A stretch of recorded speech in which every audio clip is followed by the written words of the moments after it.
Bir kuni bo'rilar qo'ylarga elchi yubordim. Elchi shunday dedi: "Oramizdagi bu adovat faqat sizni qo'riqlaydigan itlar tufayli. Ular bizga qarab hurib, sizdan uzoqlashtiradi. Aslida esa biz faqat do'stingiz bo'lishni istaymiz." Qo'ylar soddaligi tufayli bu hiylaga ishondi.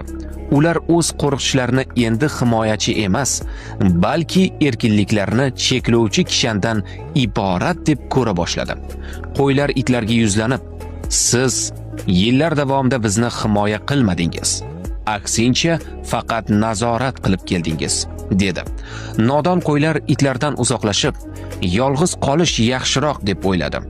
O'sha kechasi bo'rilar umrlarida eng yaxshi ziyofat qilishdi.